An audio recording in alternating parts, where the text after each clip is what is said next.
माननीय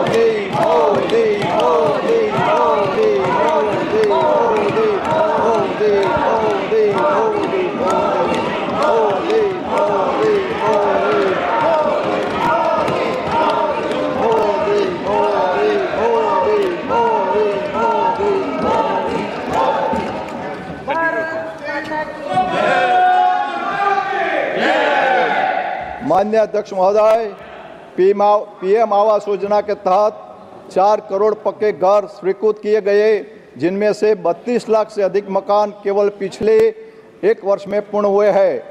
माननीय अध्यक्ष महोदय, जल जीवन मिशन के माध्यम से 12.5 करोड़ नए ग्रामीण परिवारों तक नल से जल पहुंचाया गया है।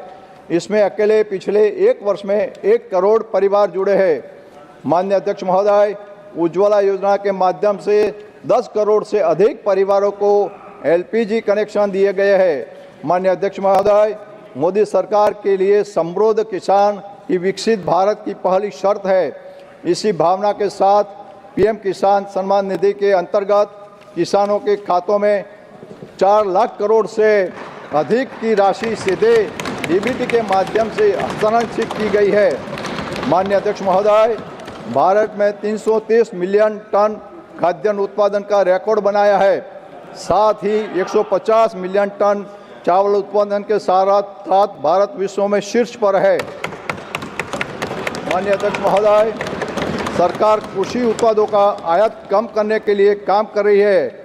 खाद्य, तेल, तिलहन और दलहन में आयात निर्भरता कम करने के लिए राष्ट्रीय मिशन के माध्यम से आत्मनिर्भरता के दिशा में ठोस कदम उठाए गए हैं।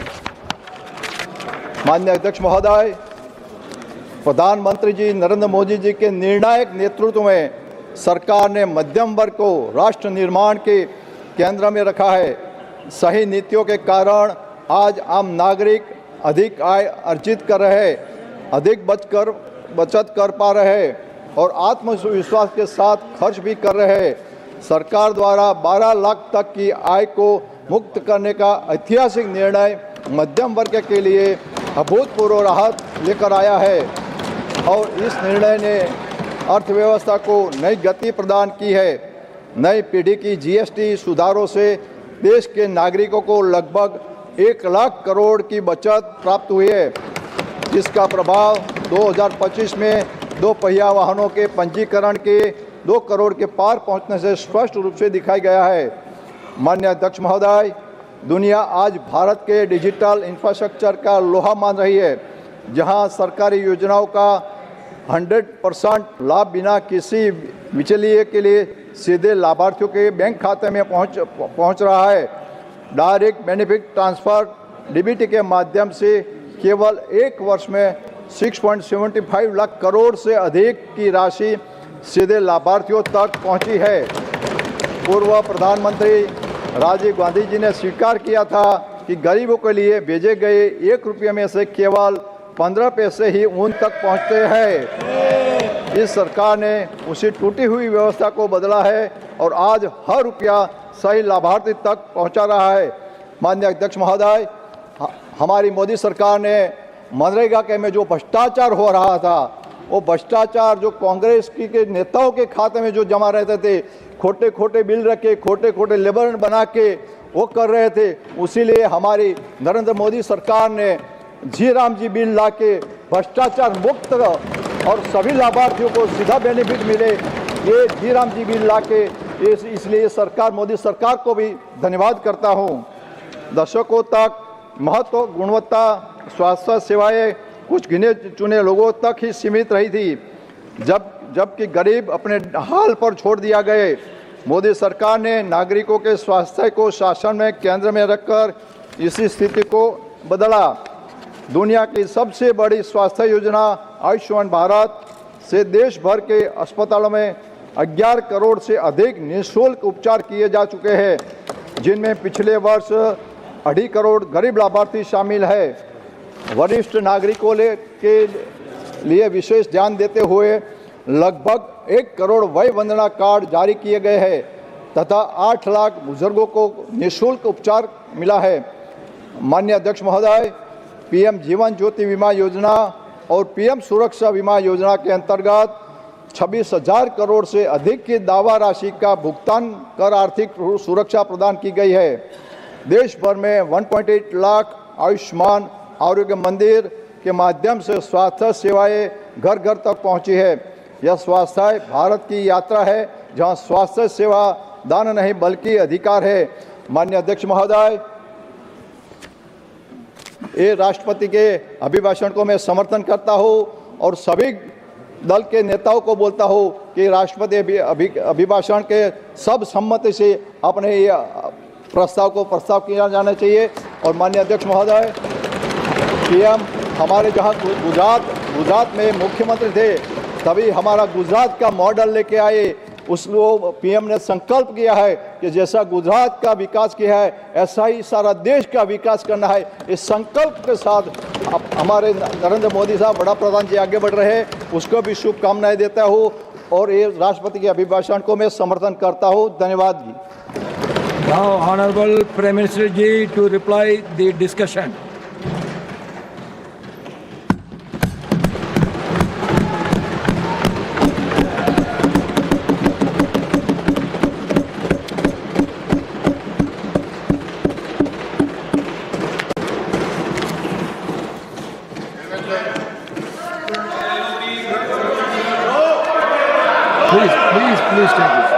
Please take your seat.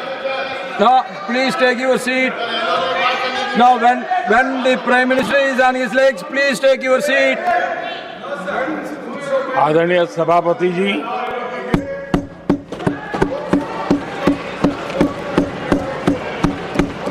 राष्ट्रपति जी के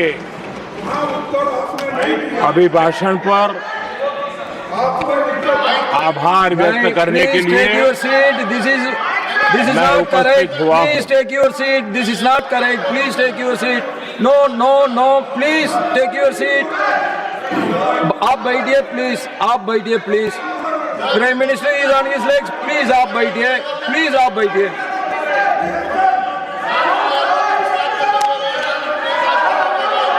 आदरणीय सभापति जी, इस धन्यवाद प्रस्ताव पर समर्थन के लिए इस सदन में अपनी भावनाओं को व्यक्त करना मैं अपना सौभाग्य मानता हूं। आदरणीय सभापति जी, विकसित भारत की यात्रा में बीते वर्ष देश के तेज प्रगति से विकास के वर्ष रहे हैं। Nothing will go on record except Prime Minister's जीवन के हर क्षेत्र में, समाज के हर वर्ग को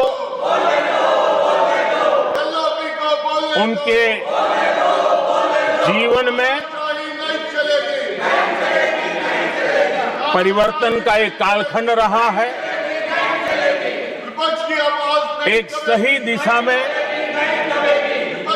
तेज गति से देश आगे बढ़ रहा है। आदरणीय राष्ट्रपति जी ने बहुत ही बढ़िया तरीके से पूरी संवेदनशीलता के साथ उन्होंने This is not correct. इस विषय को sit your seat, हम please. सबके सामने प्रस्तुत किया है। आदरणीय सभापति जी, मेरी एक प्रार्थना है,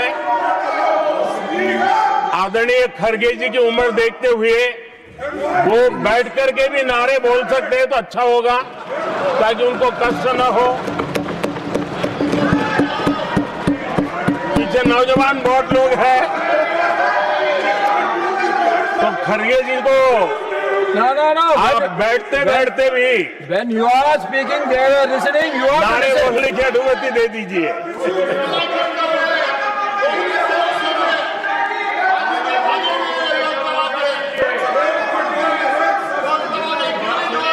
आदरणीय सभापति जी, राष्ट्रपति जी ने इस देश के मध्यम वर्ग, इस देश के निम्न मध्यम वर्ग, इस देश के गरीब, इस देश के गांव, इस देश के किसान, महिलाएं, विज्ञान हो, प्रौद्योगिकी हो, कृषि हो, सभी विषयों को लेकर के बहुत ही विस्तार से भारत के प्रगति का एक स्वर संसद में गूंजा है।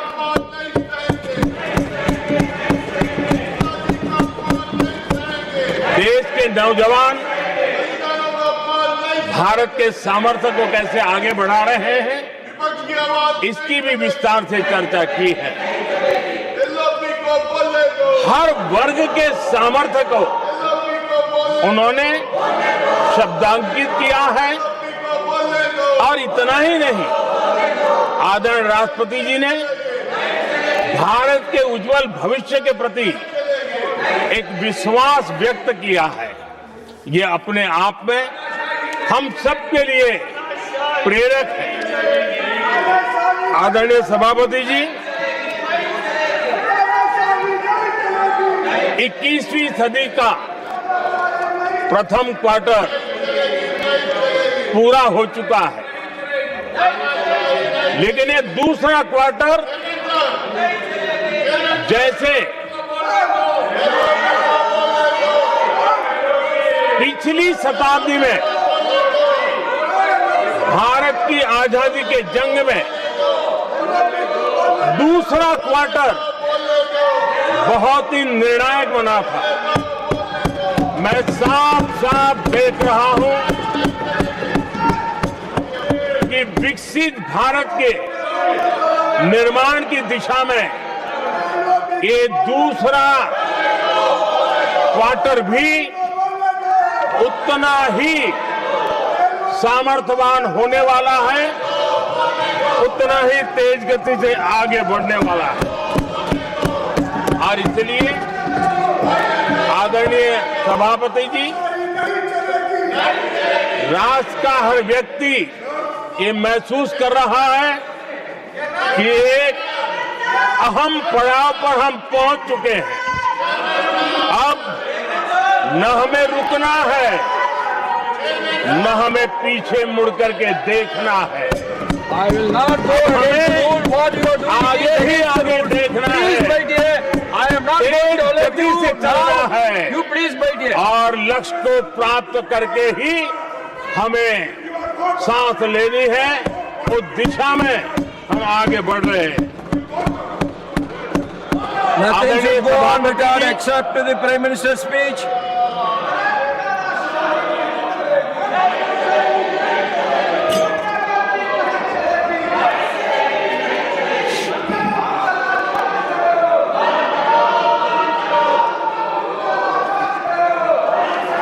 आदरणीय सभापति जी, वर्तमान में अगर हम देखें तो भारत के भाग्य के अनेक सुयोग एक साथ हमें नसीब हुए। ये अपने आप में बहुत ही उत्तम संयोग है, ऐसा मैं मानता हूं। सबसे बड़ी बात है, विश्व के समृद्ध से समृद्ध देश भी बुजुर्ग होते जा रहे हैं। वहां की आबादी उम्र के उस पड़ाव पर पहुंची है हम जिन्हें बुजुर्ग के रूप में जानते हैं। हमारा देश ऐसा है जो विकास की नई ऊंचाइयां छू रहा है। उसी समय दिनों दिन हमारा देश युवा होता जा रहा है, युवा आबादी वाला देश है। ये अपने आप में एक बहुत अच्छा सुयोग है। आदरणीय सभापति जी, दूसरी तरफ मैं देख रहा हूं जिस प्रकार से विश्व का भारत के प्रति आकर्षण बढ़ा है और उसमें भी विश्व भारत की टैलेंट का महात्म्य समझ रहा है। हमारे पास आज दुनिया का बहुत ही महत्वपूर्ण टैलेंट पूल है, युवा टैलेंट पूल है, जिसके पास सपने भी हैं, संकल्प भी है, सामर्थ्य भी है। और इसलिए ये दूसरा सुयोग है। शक्ति का आशीर्वाद हमारे साथ है। आदरणीय सभापति जी, भारत आज विश्व में जो चुनौतियां पैदा हो रही है, उन चुनौतियों का समाधान देने वाला एक देश आशा की किरण बना हुआ है और हम समाधान दे रहे हैं। वैसा ही एक महत्वपूर्ण सुयोग है कि आज मेजर इकोनॉमी में भारत का ग्रोथ बहुत हाई है और हाई ग्रोथ और लो इन्फ्लेशन ये बहुत ही यूनिक संयोग है और ये हमारी अर्थव्यवस्था की मजबूती को प्रदर्शित करता है। आदरणीय सभापति जी, हम जिस गति से आगे बढ़ रहे हैं, जब हमें देश की जनता ने सेवा करने का मौका दिया तब फ्रेजाइल 5 के रूप में ये देश जाना जाता था। जब हमें अवसर मिला तब देश आजाद हुआ तब हम दुनिया में 6 नंबर की इकोनॉमी थे, लेकिन इन लोगों ने ऐसा हाल करके रखा कि 11 पे पहुंचा दिया। आज हम 3 पर जाने की दिशा में तेज गति से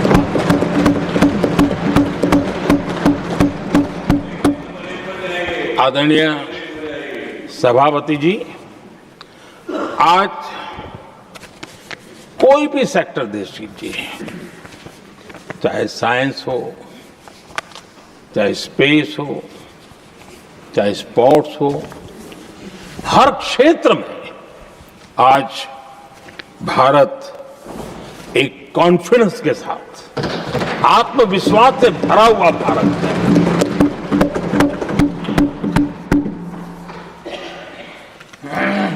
कोविड के बाद विश्व में जो स्थितियां पैदा हुई और ऐसी नई नई चीजें जुड़ती गई, आज दुनिया संभल नहीं पा रही है। ऐसे में साफ साफ नजर आ रहा है कि दुनिया एक नए ग्लोबल ऑर्डर की तरफ, नए वर्ल्ड ऑर्डर की तरफ आगे बढ़ रहा है। सेकंड वर्ल्ड वॉर के बाद एक वर्ल्ड ऑर्डर बना था, अब एक नए वर्ल्ड ऑर्डर की तरफ विश्व बहुत तेजी से आगे बढ़ रहा है। और सबसे बड़ी खुशी की बात है, सारी घटनाओं का और राजनीतिक तरीके से निष्पक्ष भाव से विश्लेषण करेंगे तो झुकाव भारत की तरफ है।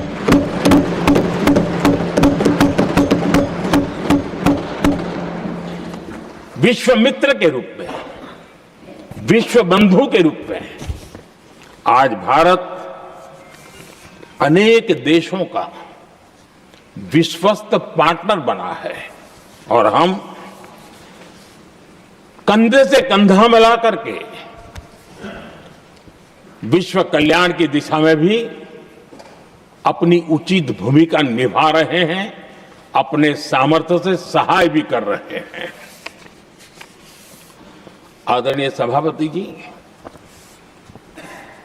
आज पूरा विश्व ग्लोबल साउथ की चर्चा करता है, लेकिन उस चर्चा के सूत्रधार के रूप में आज भारत वैश्विक मंचों पर ग्लोबल साउथ की बुलंद आवाज बन गया है।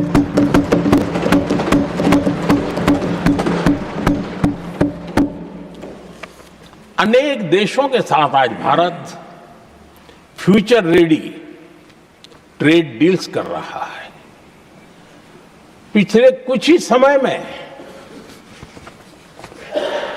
दुनिया के महत्वपूर्ण 9 बड़े देशों के साथ 9 बड़े हमारे ट्रेड डील हुए हैं और उसमें मदर ऑफ ऑल डील एक साथ 27 देशों के साथ, यूरोपियन यूनियन के साथ।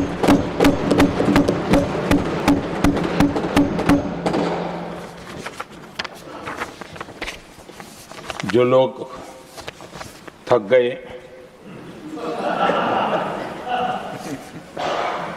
बेचारे चले गए, लेकिन कभी न कभी उनको जवाब देना पड़ेगा कि देश की ऐसी हालत कैसे बना के रखी थी कि दुनिया का कोई देश हमसे डील करने के लिए आगे नहीं आता था। आपने कोशिश की होगी, पीछे पीछे पीछे बहुत चक्कर लगाए होंगे, लेकिन किसी ने आपकी तरफ देखा भी नहीं होगा। क्या स्थिति ऐसे पैदा की? दुनिया के देश ऐसे ही भारत के साथ डील नहीं कर रहे हैं। आदरणीय सभापति जी, इसके पीछे सबसे बड़ी बात, डेवलप कंट्रीज एक डेवलपिंग कंट्री के साथ डील करता है ना, वो अपने आप में भी अर्थ जगत के लिए एक बहुत बड़ा है। और मेरे लिए नई बात नहीं है। जब मुझे गुजरात में सेवा करने का अवसर मिला था तो मैं एक वाइब्रेंट गुजरात समिट करता था और मेरे लिए गर्व की बात थी कि एक स्टेट, हिंदुस्तान का एक स्टेट, मेरी इस वाइब्रेंट समिट के partner country, develop country Japan हुआ करता था। एक राज्य ने सामर्थ्य दिखाया था, आज मेरा देश ये सामर्थ्य दिखा रहा है। ये तब होता है जब आपके पास आर्थिक सामर्थ्य हो, आपके पास आपके नागरिकों के अंदर, देशवासियों में एक ऊर्जा हो और खास करके मैन्युफैक्चरिंग के लिए एक मजबूत इकोसिस्टम हो, तब जाकर के विश्व आपके साथ डील करने के लिए आगे आता है। वोट बैंक की राजनीति में डूबे हुए लोगों ने कभी भी देश के ऐसे अनेक पहलुओं पर मजबूती देनी चाहिए, ये कभी उनकी प्राथमिकता नहीं रही और उसी का परिणाम है। और जहां तक कांग्रेस पार्टी का सवाल है, मैं साफ साफ कहना चाहता हूं और मेरे शब्दों पे भरोसा नहीं है तो मैं देश को, लोगों को कहूं कुछ मत करो, सिर्फ लाल किले से कांग्रेस के प्रधानमंत्रियों के जो भाषण है, सिर्फ उन भाषणों का एनालिसिस कर लो, आपको साफ साफ लगेगा कि न उनके पास कोई सोच थी, न उनके पास कोई विजन था और न ही कोई इच्छा शक्ति थी। और इसका परिणाम है कि देश को इतना भुगतना पड़ा। आदरणीय सभापति जी, मैं कोटि कोटि देशवासियों का आभारी हूं। उन्होंने सेवा करने का अवसर दिया। हमारी काफी शक्ति उनकी गलतियों को ठीक करने में जा रही है। दुनिया के मन में जो उनके समय की छवि है, उस छवि को धोने में मेरी ताकत लगती है। ऐसा बर्बाद करके रखा हुआ था और इस काम के लिए हमने फ्यूचर रेडी पॉलिसीज पर बल दिया है। और आज आपने देखा होगा, देश नीति के आधार पर चल रहा है। पॉलिसीज के आधार पर चल रहा है। एडोकिज्म को हमने त्याग कर दिया है और उसके कारण विश्व का विश्वास बनता है। हमने रिफॉर्म, परफॉर्म, ट्रांसफॉर्म के मंत्र को लेकर के आगे बढ़े और आज स्थिति ऐसी है कि देश रिफॉर्म एक्सप्रेस पर सवार हो चुका है।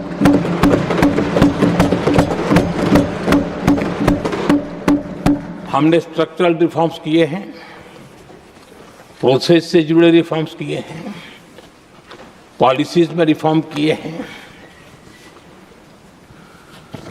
हमारा मैन्युफैक्चरिंग सेक्टर, हमारे उद्यमी ये सशक्त हो, भारत की हर चीज का वैल्यू एडिशन हो, उस दिशा में हमने प्रयास किया है।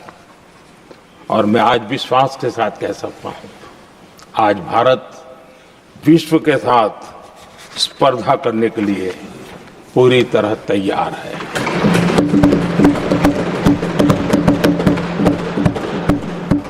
जब मैं विश्व के सीईओ फोरम की समिट देखता हूं, आज दुनिया हमारे उद्यमियों को समानता के रूप में देखती है। और जब पिछले दिनों सभी दलों के डेलीगेशन विश्व में गए थे, ये भाव उन्होंने भी अनुभव किया और आकर के मुझे सभी दल के माननीय सांसदों ने अपने अनुभव बता रहे थे, बड़ा गर्व से कह रहे थे कि हाँ, बराबरी से बात हो रही है। ये हमारे लिए अपने आप में बात है। आदरणीय सभापति जी, एमएसएमई का बहुत बड़ा नेटवर्क जितना सामर्थ्यवान होता है, वो लंबे अरसे तक इकोनॉमी को ताकत देता है। हमने उस दिशा में बल दिया और हमने कई रिफॉर्म्स किए हैं। आज हमारे एमएसएमई नेटवर्क पर दुनिया का भरोसा बढ़ रहा है। बड़े बड़े हो सकता है हम हवाई जहाज नहीं बना देंगे, लेकिन कई हवाई जहाज हैं जिसमें कई पुर्जे मेरे देश के छोटे छोटे एमएसएमई बना रहे हैं। आदरणीय सभापति जी, देश में हुए इन प्रयासों का नतीजा सबके सामने है।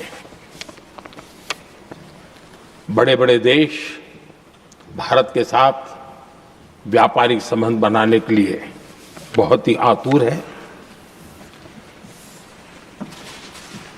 यूरोपीय संघ का ट्रेड डील हो, अमेरिका के साथ अभी हुआ जो ट्रेड डील हो, और कल हमारे पीयूष जी ने सदन में विस्तृत जानकारी भी दी है। और पूरा विश्व खुल करके इस ट्रेड डील का तारीफ कर रहा है। और उसमें जब यूरोपियन यूनियन के साथ ट्रेड डील हुआ तो विश्व को एक भरोसा हुआ कि अब वैश्विक स्तर पर स्थिरता की संभावना बढ़ेगी।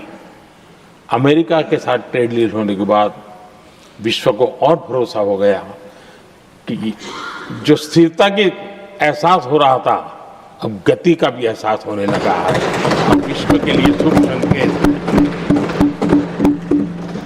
आदरणीय सभापति जी, इसका सबसे बड़ा लाभ हमारे देश के नौजवानों को होगा।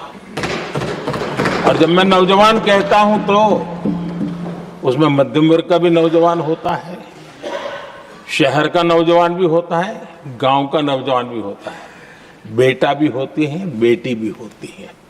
और इसलिए उसे टुकड़ों में न देखा जाए। मेरे देश के युवा के सामर्थ्य का हमें गौरव करना चाहिए। और उनके लिए पूरा विश्व बाजार अब खुल चुका है। अब उनके लिए अवसर ही अवसर है।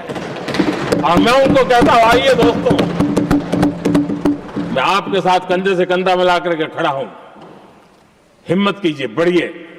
देश आपके साथ खड़ा है और दुनिया आपका स्वागत करने के लिए इंतजार कर रही है। आदरणीय सभापति जी, जिस प्रकार से दुनिया में हमारे युवा प्रोफेशनल्स की मांग बढ़ रही है, इवन केयर गिवर्स की मांग बढ़ रही है। हर कोई मिलता है, हमें इस प्रकार के लोग चाहिए, इस प्रकार। कुछ लोग तो अपना स्पेशल ऑफिसेज यहां बना रहे हैं रिक्रूट करने के लिए, योग्य टैलेंट की खोज के लिए। इसका मतलब हुआ कि भारत के प्रोफेशनल्स के लिए भी विश्व में बहुत बड़े अवसर बन रहे हैं। आदरणीय सभापति जी, ये संसद का उच्च सदन ये एक प्रकार से राज्यों का प्रतिनिधित्व करता है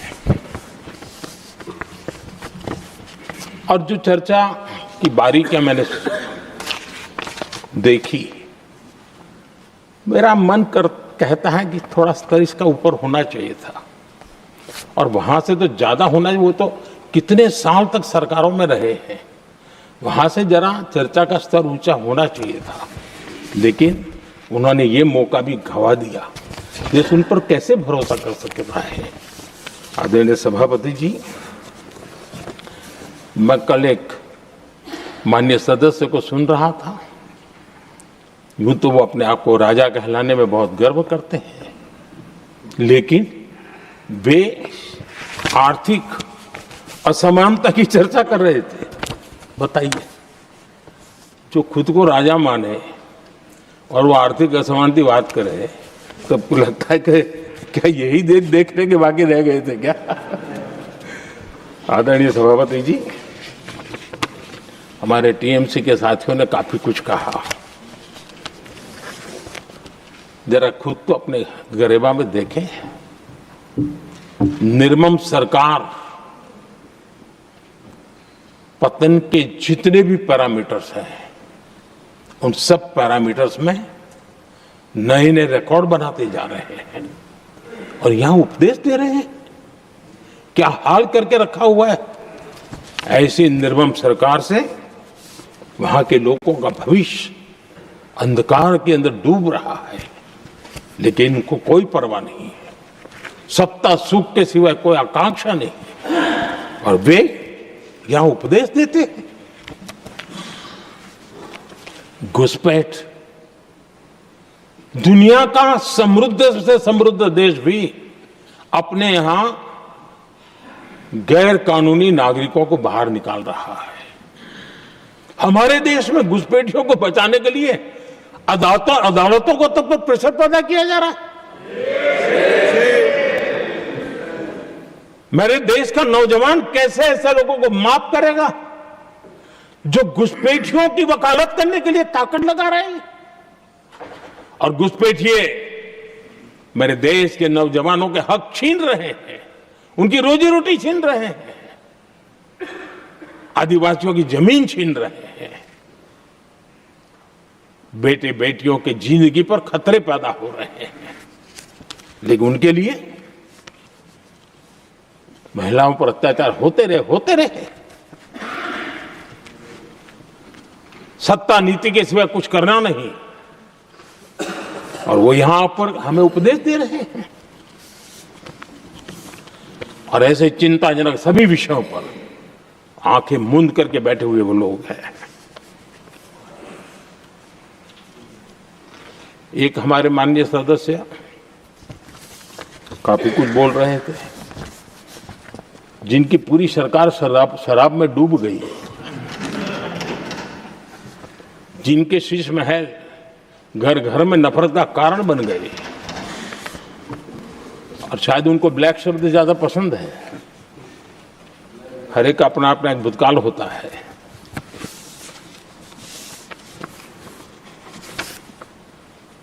पता नहीं ब्लैक के साथ उनका क्या पुराना रिश्ता है। आदरणीय सभापति जी, ऐसे सभी साथियों से मैं आज जरूर कहूंगा, तुम कितना दुनिया को धोखा दोगे, तुम कितना दुनिया को धोखा दोगे। आईना देख लिया तो अपनी सच्चाई कहां छिपाओगे।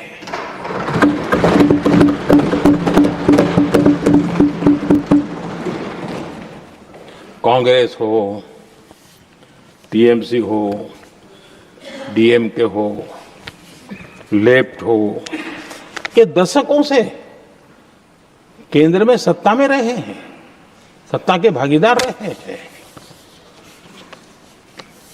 राज्यों में भी उनको सरकारें चलाने का अवसर मिला है, लेकिन उनकी पहचान क्या बनी है? आज डील की चर्चा होती है तो गौरव से कहते हैं, तब डील की चर्चा होती थी तो बॉफोर्स डील याद आता था। ये डील होते थे।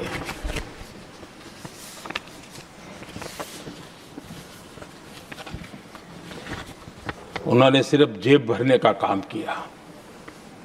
नागरिकों के जीवन में बदलाव आना ये उनकी प्राथमिकता नहीं थी। आदरणीय सभापति जी, मैं कुछ उदाहरणों के साथ भी बात बताना चाहता हूं क्योंकि यहाँ चर्चा में ये सारे विषय आए हैं और इसलिए मुझे लिए कहना बहुत जरूरी है। अब एक उदाहरण देता हूं मैं बैंकिंग सेक्टर का। बैंकिंग सेक्टर एक प्रकार से अर्थव्यवस्था की ग्रिड होता है। 2014 से पहले फोन बैंकिंग का कालखंड था। नेता के फोन जाते थे और उसके आधार पर करोड़ों रुपया दे दिए जाते थे और गरीबों को तो बैंकों में दुत्कार मिलती थी, नफरत होती थी।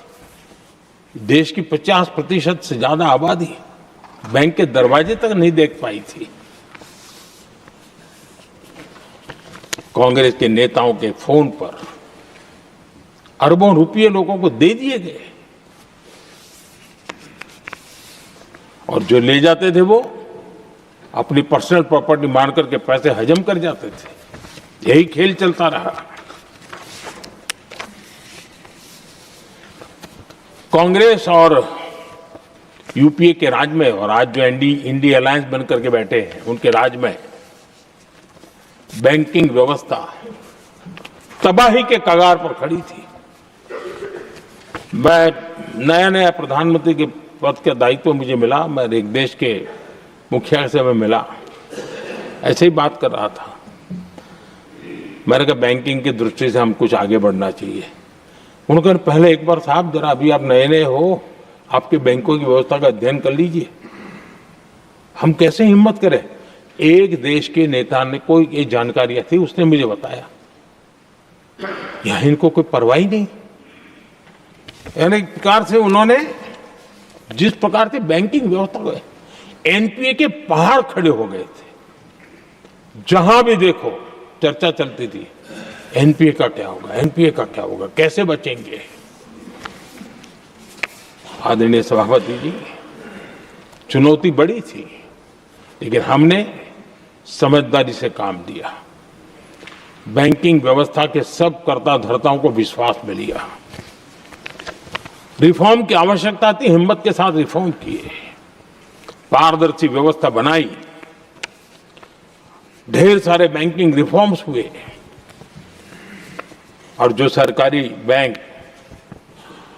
दुर्बल हो चुकी थी, ठीक नहीं चल पाती थी, उसको हमने बड़ी बैंक के साथ मर्जर कर दिया। और मुझे याद है किसी एक महाशय बड़े अपने आप को विद्वान मानने वाले लिखा था, अगर मोदी सरकार बैंकों में ये कर ले तो हिंदुस्तान का बहुत बड़ा रिफॉर्म हो जाएगा। वो काम मैंने आते ही कर दिए थे। आदरणीय सभापति जी, और इन सारी चीजों का नतीजा हुआ बैंकों में जो बीमारी घर कर गई थी उस बीमारी से बैंकों को मुक्ति मिली। बैंकों का स्वास्थ्य सुधरा, लगातार सुधरा, अभी भी तेजी से आगे दौड़ रहे हैं। और बैंकिंग का जब स्वास्थ्य सुधरा तो लेन देन का कारोबार भी उनका बढ़ा, लोगों को पैसे मिलने लगे, सामान्य व्यक्ति को पैसे मिले। ऐसे ऐसे गरीब लोगों को लोन मिले जिनके लिए कभी बैंक के दरवाजे बंद थे, बेचारा दूर से देख करके उसे जाना पड़ता था। आज मुद्रा योजना जो देश के नौजवान को अपने पैरों पर खड़े रहने की ताकत देता है, मुद्रा योजना जो स्वरोजगार की प्रेरणा देता है, लेकिन स्वरोजगार के भाषण के काम नहीं होता है, उसका हाथ पकड़ना पड़ता है, उसको साथ देना पड़ता है, उसको सहाय देनी पड़ती है। और हमने मुद्रा योजना के द्वारा 30 लाख करोड़ रुपया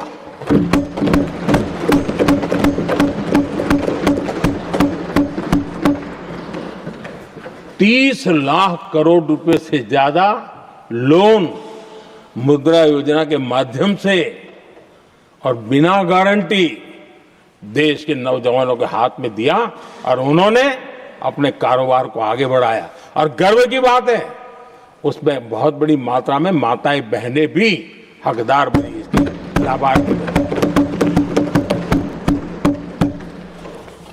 सेल्फ हेल्प ग्रुप, इन दिनों ग्रामीण महिलाएं बड़े सपने देखती हैं, खुद अपने पैरों पर खड़ा होना चाहती थी। विमेन सेल्फ हेल्प ग्रुप का हमने विस्तार तो किया ही किया, लेकिन 10 करोड़ बहनों को हमने सीधी आर्थिक मदद की व्यवस्था की।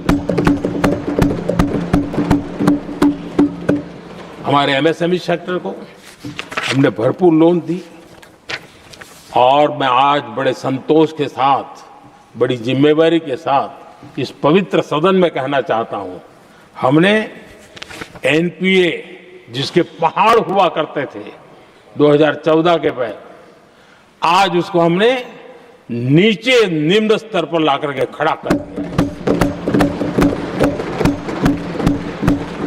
आज एनपीए 1% से भी नीचे है। ये अपने आप में बैंकों के स्वास्थ्य के लिए बहुत उत्तम काम हमने किया है। इतना ही नहीं, हमारे बैंकों का प्रॉफिट आज रिकॉर्ड पर है, हाई रिकॉर्ड है उसके।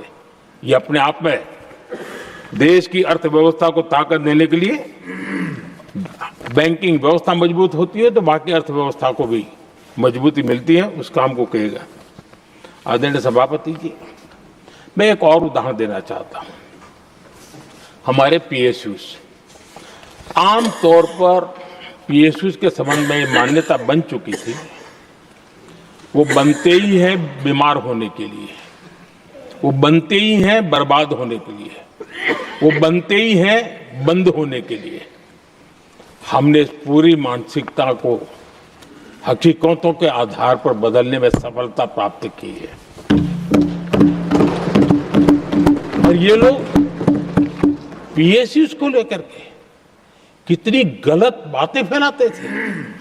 अर्बन नक्सल की तरह ऐसे पीएसयूज के दरवाजे के बाहर मजदूरों की मीटिंग करके भड़काने का पाप करते थे, गुमराह करने का काम करते थे। इन्होंने LIC, state bank of India और भी एचएएल, ऐसे हर एक को बड़ा भला बुरा और इतना भद्दे तरीके से, जब उनकी सरकार थी तब तो ये इन चीजों को संभाल नहीं पाते थे, उसको कुछ कर भी नहीं पाते थे। आदरणीय सभापति जी, हमने इसमें भी हिम्मत दिखाई। हमने पीएसयूज के संबंध में भी रिफॉर्म्स किए, रिफॉर्म्स की एक लगातार परंपरा चलाई। आज एलआईसी बेस्ट तरीके से होते हैं, पूरे कार्यकाल में अपना एलआईसी का जन्म हुआ तब तक उत्तम से उत्तम परफॉर्मेंस का कालखंड उसका गुजर रहा है। जिन पीएसयूज को कांग्रेस के नेता ताले लगवाने की कगार पर पहुंच चुका था और उसी पर अपनी राजनीतिक रोटी सेकने का प्रयास भी किया गया था, आज हमारे पीएसयूज रिकॉर्ड प्रॉफिट पर हैं।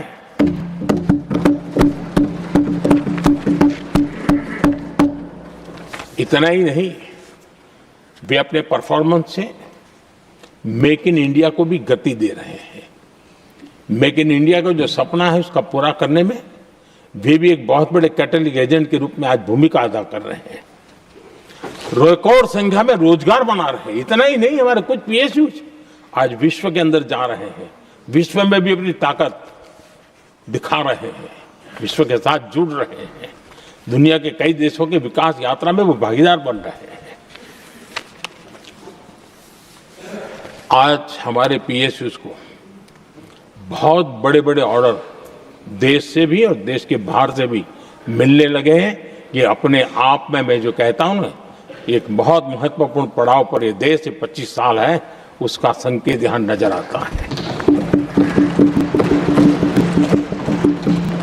आदरणीय सभापति जी, कांग्रेस ने विश्वासघात करने के विषय में भी हमारे देश के अन्नदाता को भी नहीं छोड़ा। इस देश में 10 करोड़ किसान ऐसे हैं जिनके पास 2 हेक्टेयर से भी कम जमीन है, छोटे किसान हैं। उनकी तरफ कभी परवाह नहीं की गई, उनकी तरफ कभी देखा नहीं गया, नहीं उनके दिमाग में ये छोटे किसानों का कोई महात्मा था। उनको लगता है कुछ बड़े लोगों को संभाल लिया तो गाड़ी चल जाएगी, और यही राजनीति करते रहे। आदरणीय सभापति जी, हमारे दिल में छोटे किसान के प्रति एक दर्द था। हम जमीनी हकीकतों से परिचित थे और उसी के कारण हम पीएम किसान सम्मान निधि योजना लेकर के और आप इतने कम समय में हमारे इन छोटे किसानों के खाते में 4 लाख करोड़ रुपया हमने दिया है। 4 लाख करोड़ रुपया आंकड़ा छोटा नहीं होता है आदरणीय सभापति जी, और उसने हमारे छोटे किसानों को एक नई ताकत दी है, नए सपने देखने का सामर्थ्य दिया है। और मुझे पक्का विश्वास है कि हमारा किसान उस दिशा में जरूर भारत की आशा अपेक्षा के अनुरूप परिणाम देगा।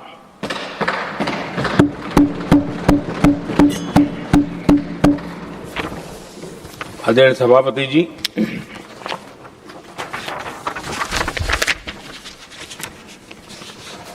यहां कुछ साथियों ने इम्प्लीमेंटेशन के संबंध में शिकायतों का भाषण काफी किए। शायद वो तय करके आए थे कि ऐसा ऐसा बोलना है, तो इसमें तो उनका ऐलान दिखता था, बाकी में तो नहीं दिखता है। आदरणीय सभापति, जब ये इम्प्लीमेंटेशन को लेकर के इतनी बड़ी बड़ी बातें करते हैं, मैं एक जरा किस्सा सुनाता हूँ। मैं किसी का भला बुरा कहने के लिए नहीं कर रहा हूँ, मैं सिर्फ हकीकतें रख रहा हूँ। परेशानी जिनको होगी उनको होगी, लेकिन तथ्य तो तथ्य ही होते हैं। हमारे देश के एक नेता हिमाचल प्रदेश के दौरे पर देते हैं और वहां से आने के बाद उन्होंने खुद ने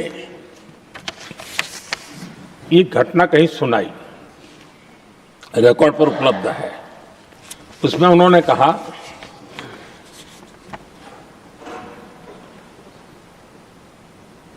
उस नेता ने क्या कहा, मैं उन्हीं के शब्द पढ़ रहा हूं। काफी लंबे समय तक मुझे योजना आयोग से संघर्ष करना पड़ा, क्योंकि वे पहाड़ी क्षेत्रों के लिए अलग योजनाएं बनाने को तैयार ही नहीं थे। मैं हिमाचल प्रदेश गई थी, जब मैं वापस आई तो मैंने योजना आयोग में कहा कि हमारे कामदारों को, वर्कर्स को जीप की जरूरत नहीं है, बल्कि खच्चरों की आवश्यकता है, ताकि कम से कम उन पर सामान आदि लादा जा सके। आगे उन्होंने कहा, लेकिन मुझे बताया गया हम पैसा तो जीप के लिए ही देंगे, क्योंकि खच्चरों के लिए पैसे देने की पॉलिसी नहीं है। इसी भाषण में आगे वो कहती हैं, अब वहां सड़कें ही नहीं थी। उनका कहने का कारण यह था कि हिमाचल में जहां वो गई और सड़कें ही नहीं थी। अब वहां सड़कें ही नहीं थी तो फिर उस पर जीप का क्या लाभ हो सकता है? जीप लेकर के कौन जाएगा जहां रोड नहीं है? लेकिन उस समय योजना आयोग का जोर था या तो जीप या तो कुछ भी नहीं।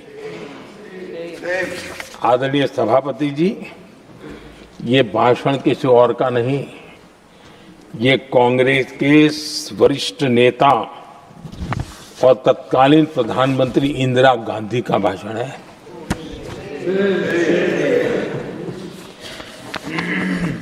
कांग्रेस के लंबे शासनकाल में यही कार्यशैली रही और जिसको इंदिरा जी खुद जानती भी थी कि ये पाप चल रहा है, लेकिन इस कार्य संस्कृति को सुधारने के लिए उन्होंने कोई कदम नहीं उठाया। और इंदिरा गांधी जिस प्लानिंग कमीशन की धज्जियां उड़ा रही थी, उसके जन्मदाता उनके स्वयं के पिताजी थे। और प्लानिंग कमीशन को बना और इंदिरा जी ने जब कहा, उसके बीच में 2 दशक बज चुके थे, लेकिन हाल यही था। और 2014 तक सब दुखी थे, सब परेशान थे, सब गलती देख रहे थे, लेकिन सुधार करने की तैयारी नहीं। 2014 के बाद जब आपने हमें मौका और कांग्रेस ने जिस प्रकार से प्लानिंग कमीशन अटकाना, लटकाना, भटकाना वाली कार्यशैली बना दी थी, 2014 में जब हमें मौका मिला तो हमने आकर के काम किया, प्लानिंग कमीशन को खत्म कर दिया और नीति आयोग को बनाया। आज नीति आयोग बहुत तेज गति से काम कर रहा है। अब देखिए एस्पिरेशनल डिस्ट्रिक्ट, वो भी एक बड़ा प्रेरक उदाहरण है। और मैं तो देख रहा हूं कि डेवलपिंग कंट्रीज के लिए, विकास के लिए एक मॉडल के रूप में वैश्विक संस्थाएं इसको अनुमोदन दे रही है। ये एस्पिरेशनल डिस्ट्रिक्ट की ये सफलता बनी है। देश के कई जिले ऐसे थे जिसको पिछड़े मान करके छोड़ दिया गया था, और वहां करोड़ों लोगों की जो मौलिक जरूरतें थी उसको भी नकार दिया गया था। उनको तो ऐसे ही जीने के लिए मजबूर कर दिया गया था। और जो पिछड़े इलाके थे वो और पिछड़े होते गए और बर्बादी आती गई। और हालत तो सरकार में ऐसी थी कि जब किसी को पनिशमेंट ट्रांसफर करनी होती थी, पनिशमेंट पोस्टिंग देना होता, तो ऐसे ही जिलों में भेजा जाता था ताकि और खराब करे वो। ये हाल बन गया था, ये वर्कल्चर बन गया था। हमने इस स्थिति को बदला। सबसे पहला आग्रह किया, यंग होनहार अफसरों को लगाया जाएगा और पूरा 3 साल का मौका उसको दिया जाए काम करने का। एक के बाद अब निर्णय किए। और आज देखिए किसी समय छत्तीसगढ़ का हमारा बस्तर एस्पिरेशनल डिस्ट्रिक्ट में था, आज वो बस्तर पूरे देश में बस्तर ओलंपिक के नाम से चर्चा में है।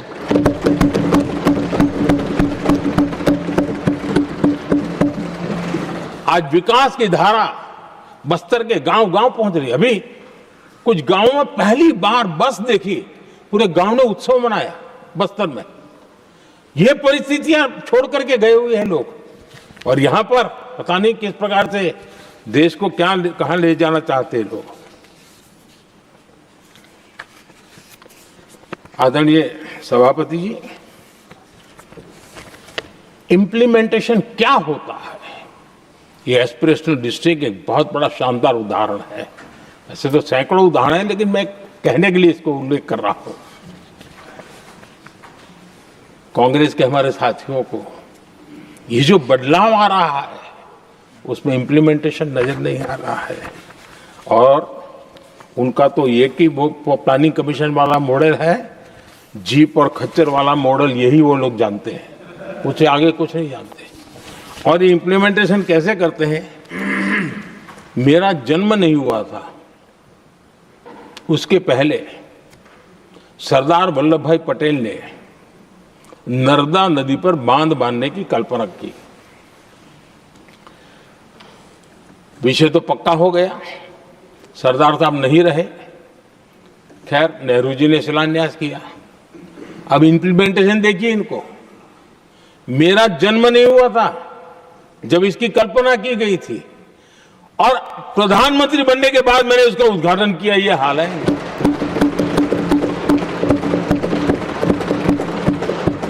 और उनका इम्प्लीमेंटेशन देखिए, मुझे मुख्यमंत्री रहते हुए 3 दिन अनशन पर बैठना पड़ा था। नर्मदा सरदार सरोवर डैम के लिए, मेरे राज्य के किसानों के लिए मैंने अपने आप को दांव पर लगा दिया था। तब जाकर के भारत सरकार को झुकना पड़ा और तब जाकर के सरदार सरोवर डैम के कंस्ट्रक्शन को गति मिली और यहां मैं पहुंचा तब मुझे उसका उद्घाटन करने का सौभाग्य मिला। और आज कच्छ तक, हावड़ा बीएसएफ के लोग जहां बैठते हैं वहां तक नर्मदा का शुद्ध पानी पीने के लिए पहुंच रहा है। इंप्लीमेंटेशन क्या होता है?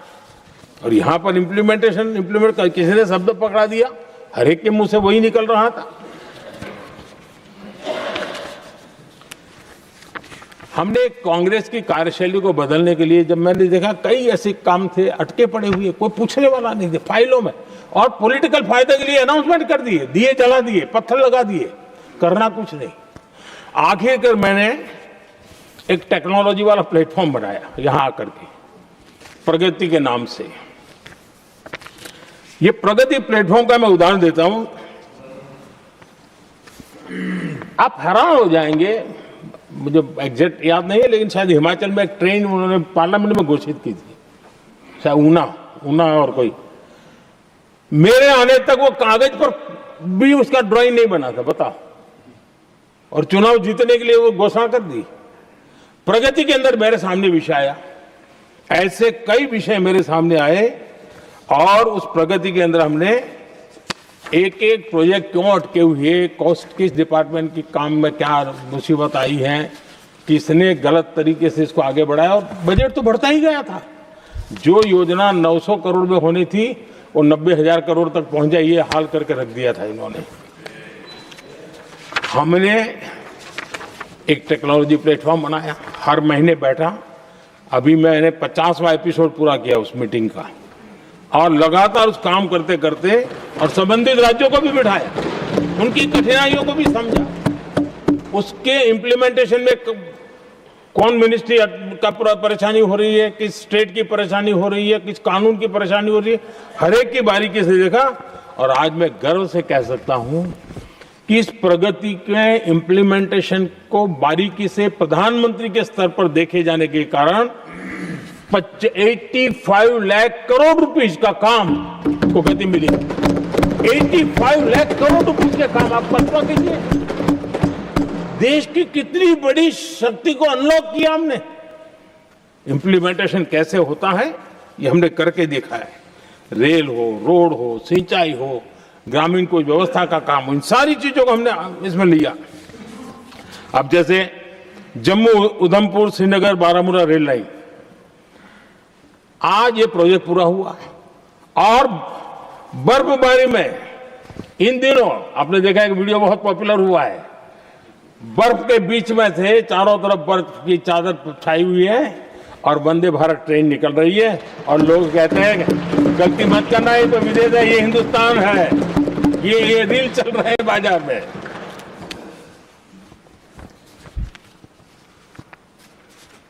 लेकिन 3 दशक तक यही प्रोजेक्ट लटका हुआ था। 3 दशक, 30 साल, आप कल्पना कर सकते, 2 पीढ़ी आगे बढ़ जाए, ये यही के अटके पड़े थे। हमारी सरकार ने इसको पूरा किया।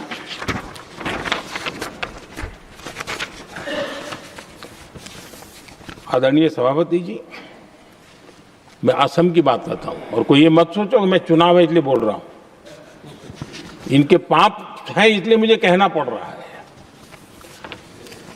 कांग्रेस सिर्फ इमेजिन करती है और इंप्लीमेंट करने का उनको कोई लेना देना ही नहीं होता है।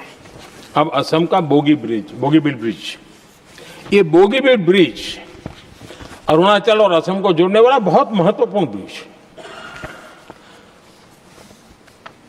कितने ही सालों तक ये प्रोजेक्ट लटका रहा। हमने प्रगति के माध्यम से इसको रिव्यू किया और असम सहित पूरे नॉर्थ ईस्ट को बहुत बड़ी सुविधा वाला ये काम हमने पूरा किया। आदरणीय सभापति जी,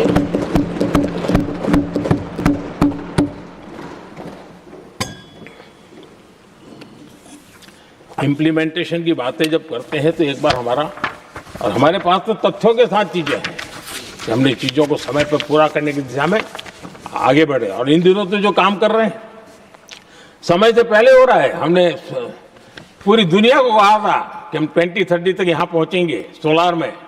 हमने वो काम 2025 में कर दिया। हमने इथेनॉल का समय तय किया था, हम उसमें भी 2-3 साल पहले ही काम पूरा कर लिया। तो एडवांस में हम काम पूरा करने का इंप्लीमेंटेशन की ताकत हमारे से उससे भी ज्यादा है। आदरणीय सभापति जी, भाजपा हो, एनडीए हो, हमारा अप्रोच, चीजों की तरफ देखने का हमारा दृष्टिकोण, समस्या के समाधान के लिए हमारी सोच और कांग्रेस के बीच में आसमान जमीन का अंतर है, बहुत फर्क है। मैं आपको उदाहरण देता हूं। हमारी सोच ये है कि 140 करोड़ देशवासी ये इतने सामर्थ्यवान हैं कि वह चुनौतियों को समाधान दे सकते हैं। ये हमारी सोच है। हमारा भरोसा है देशवासियों पर, उनके सामर्थ्य पर हमारा भरोसा है, और यही लोकतंत्र की भी सच्ची ताकत होती है। लेकिन कांग्रेस देशवासियों को ही समस्या मानती है। अब मैं इनका इतना बोल करके छोड़ दूंगा तो आज पता नहीं रात को उनको नींद नहीं आएगी और गालियां कल कैसी दे उसका प्लानिंग चलेगा। लेकिन मैं उदाहरण के साथ बताना चाहता हूं किस प्रकार से लोग सोचते थे देशवासियों के लिए।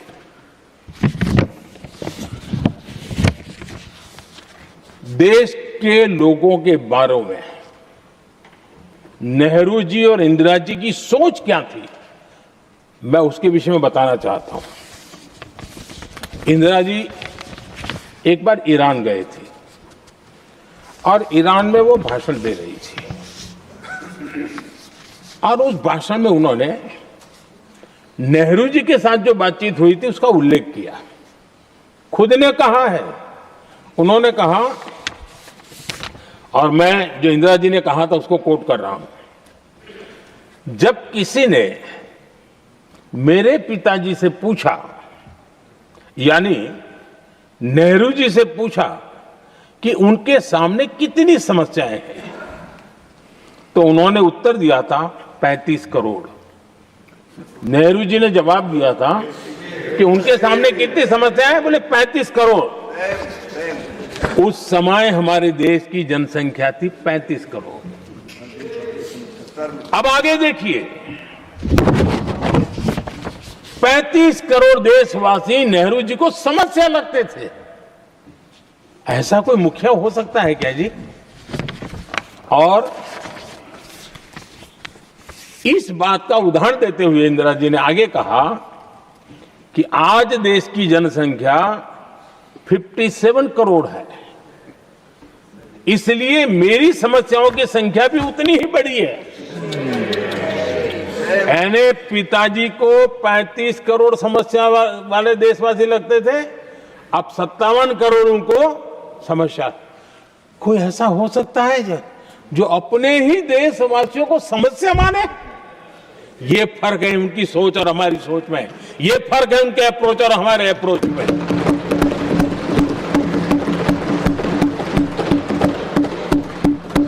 नेहरू जी हो या इंदिरा जी हो या पूरी कांग्रेसी बिरादरी हो, ये लोग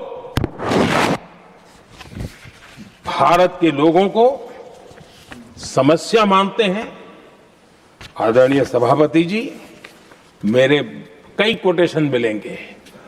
मैंने दुनिया के सामने कहा है, देश के सामने कहा है, और कहा है इसलिए नहीं, ये मेरा कन्विक्शन है। अरे चुनौतियां कितनी ही क्यों ना हो, 140 करोड़ समाधान हमारे पास है।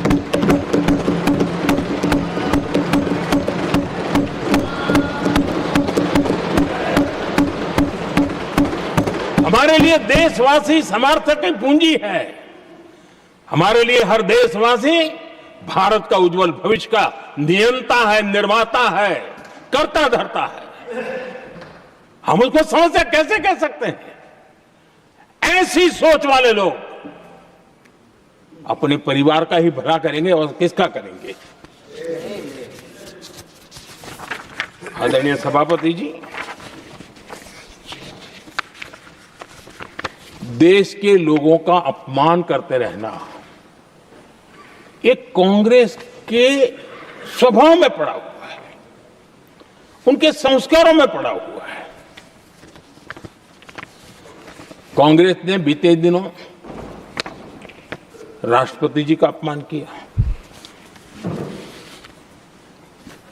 चुनाव के बाद जिस प्रकार से हमारे राष्ट्रपति जी के लिए शब्द कहे गए हैं, शर्मिंदगी महसूस होती है कि ये कैसे लोग हैं। भारत के राष्ट्रपति के लिए क्या बोल रहे हैं लोग। आदरणीय सभापति जी, कल लोकसभा में भी राष्ट्रपति जी के अभिभाषण पर चर्चा नहीं हो पाई। ये राष्ट्रपति पद, उसका घोर अपमान किया है। उनको संविधान शब्द मुंह में बोलने की अधिकार नहीं रहता है। जो लोग गरीबी से निकली हुई एक महिला, आदिवासी परिवार से आई हुई एक महिला, जब आपने लोकसभा में जो व्यवहार किया है, आपने आदिवासी समाज का अपमान किया है, आपने महिला का अपमान किया है। भारत के सर्वोच्च पद पर विराजमान, संविधान ने जिनको सर्वोच्च पद दिया है, आपने उनका अपमान किया है। आपने संविधान का अपमान किया है।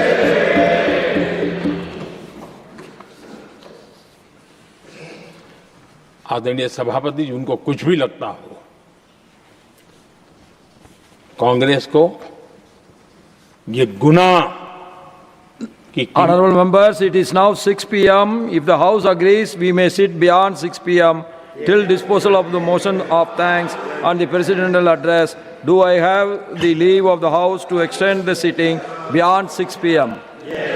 Thank you. आदरणीय सभापति जी, समय बढ़ाने के लिए मैं आपका और सदन का बहुत आभार व्यक्त करता हूं।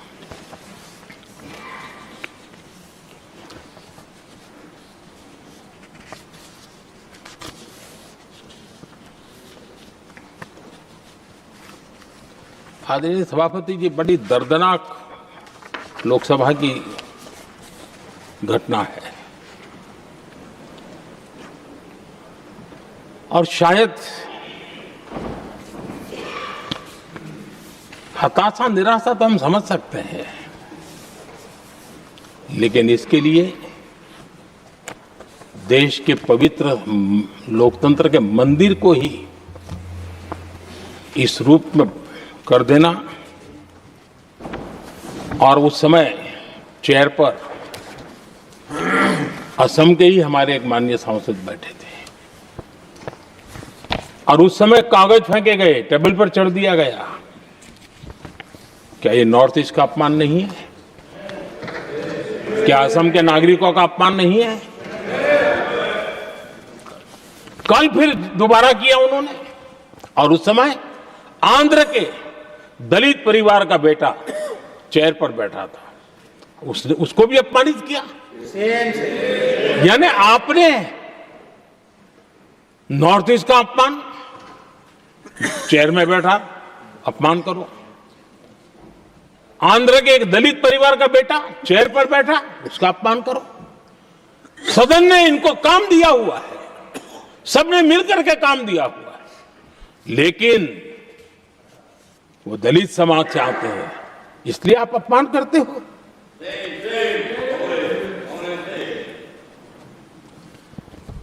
और ऐसा लगता है कांग्रेस के लोगों को असम की जनता के प्रति बड़ी नफरत है। उनको लगता है कि उसकी जनता ने उनका साथ छोड़ दिया, मतलब उनके दुश्मन हो गए। क्या कभी लोकतंत्र में ऐसे सोचते हैं क्या? मुझे तो तब बहुत पीड़ा हुई थी जब भारत रत्न भूपेन हजारिका जी, जो कि इस देश के बहुत ही सम्मानीय व्यक्तित्व है जी, आज भी घर घर में उनको स्मरण करते हैं लोग। उनके प्रति जो भक्ति का भाव है, आप कल्पना नहीं कर सकते, लेकिन उनको इसकी भी कोई परवाह नहीं है। और जिस प्रकार से, और हमारा सौभाग्य था कि हमने भूपेन हजारिका जी के देश के लिए जो उनका योगदान था, नॉर्थ ईस्ट जैसे इलाके से पूरे देश को अपने वाणी से, अपने विचारों से, अपनी अभिव्यक्ति से बांध के रखा था। हमने भारत रत्न देने का निर्णय किया। इस पर भी इनको ऐतराज, और मैं तो हैरान हूं, खड़गे जी अगर होते तो मैं उनकी हाजिरी में कहता ही है। इन्होंने जिस प्रकार से बोला ना भारत रत्न के बाद, वो वीडियो पर उनका चेहरा देखेंगे ना, आपको लगा रहे ये ऐसे लोग हैं, ऐसा व्यवहार करते हैं। और ये कहा, अरे ये तो सिंगर थे। मैं समझता हूं कि एक किसी का भी अपमान करने में कभी भी पीछे नहीं रहते हैं। उन्होंने भूपेन हजारिका जी को भारत रत्न दिया, उसका भी विरोध किया। ये पूरे असम का विरोध है, पूरे देश के कला प्रेमियों का विरोध है। और मुझे पक्का विश्वास है असम कभी भी इस अपमान को भूलने वाला नहीं है।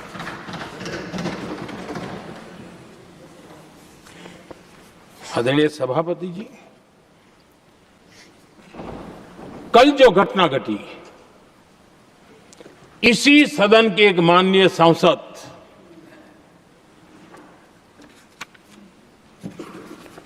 कांग्रेस के शातिर दिमाग जिनका है, ऐसे एक युवराज ने उनको गद्दार कह दिया।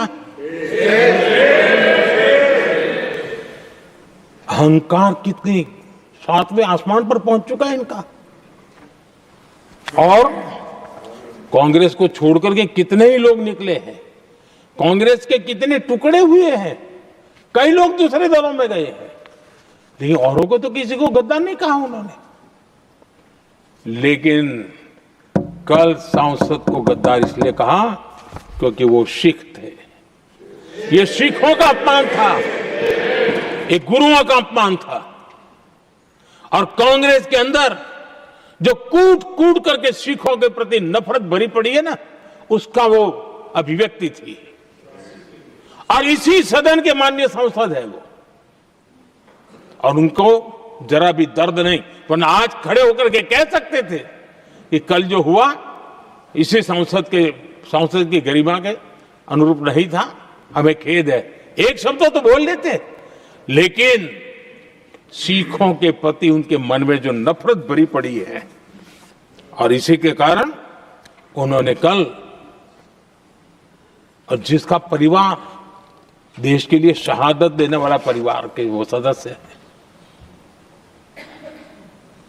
उन्होंने अपने राजनीतिक विचारों में परिवर्तन किया, इसलिए गद्दार हो गए। और एक गद्दार शब्द छोटा नहीं है। मेरे देशवासी को कोई गद्दार कहे, ये कैसे देश सहन करेगा? और वो भी एक सिख है इसलिए गद्दार कहना बहुत दुर्भाग्य की बात है। और ऐसे लोग कांग्रेस को नहीं डुबाएंगे तो क्या करेंगे?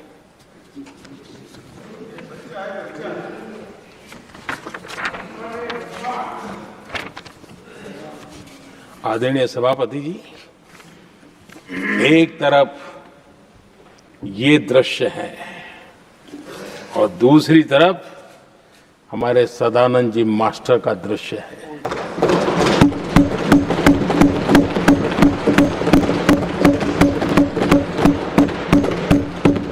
राजनीतिक विद्वेष के कारण उनके दोनों पैर काट दिए गए।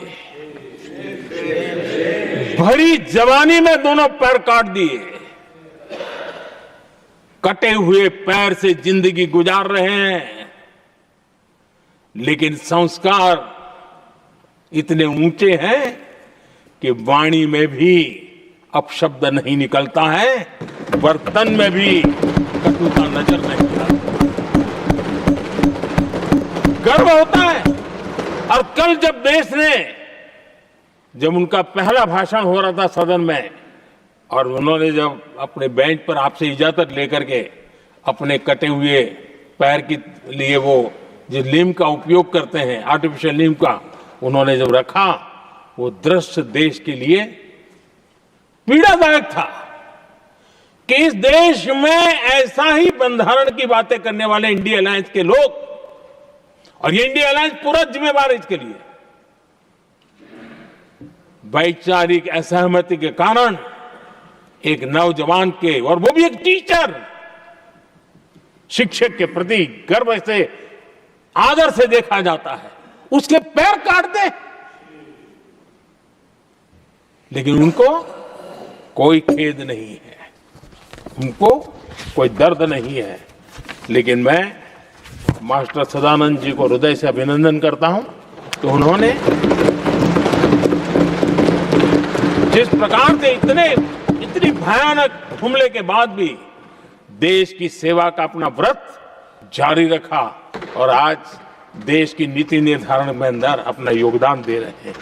ये गर्व की बात है और ऐसे लोगों के सहारे हम राजनीति में जीते हैं, काम करते हैं, देश के लिए जीने मरने की प्रेरणा मिलती है। ये संस्कार हमें पाए हैं ऐसे लक्षावधि कार्यकर्ताओं के तब से पाए हुए हैं। आदरणीय सभापति जी,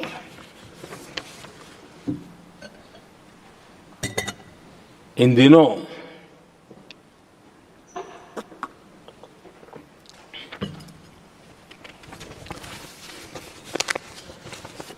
और वैसे कांग्रेस के हमारे साथियों का मुझ पर जरा विशेष प्रेम है, वो स्पेशल प्रेम है।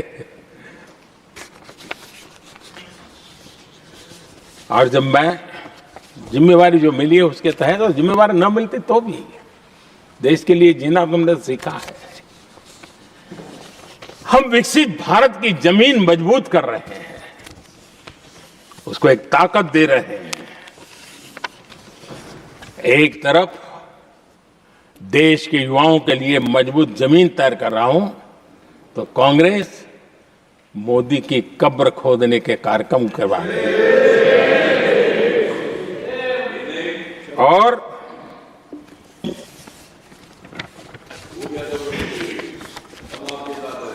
मोहब्बत की दुकान खोलने वाले मोदी तेरी कब्र खुदेगी के नारे लगा रहे हैं जी। ये कौन सी मोहब्बत की दुकान है जो देश के ही किसी नागरिक के कब्र खोदने के सपने देखती हो? ये कौन सा संविधान से उन्होंने सीखा है जो देश के ही किसी नागरिक के कब्र खोदने की बात करते हो?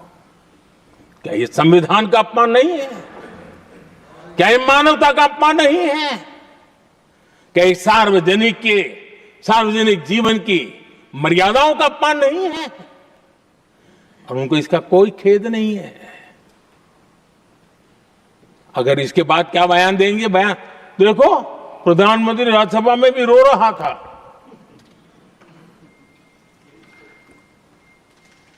किस प्रकार के संस्कार और वृत्तियों से पले बड़े लोग हैं ये। आदरणीय सभापति जी, मेरे लिए कोई अनुभव मेरा बहुत पुराना है। 2002 से जब वे विपक्ष में थे तब से, और 2004 से जब वो सत्ता में आए तब से, और 2014 से मैं जब यहां आया तब से, पिछले 25 साल से संसद का एक भी सत्र ऐसा नहीं गया, मोदी संसद का सदस्य नहीं था, एक भी सत्र ऐसा नहीं गया जिसमें इस सदन के अंदर मोदी को गाली देने का काम न किया हो इन लोगों ने। 25 साल। और मुझे किसी ने पूछा था, मोदी जी आपके स्वास्थ्य का क्या राज है? मैंने कहा मैं डेली 2 किलो गाली खाता हूं।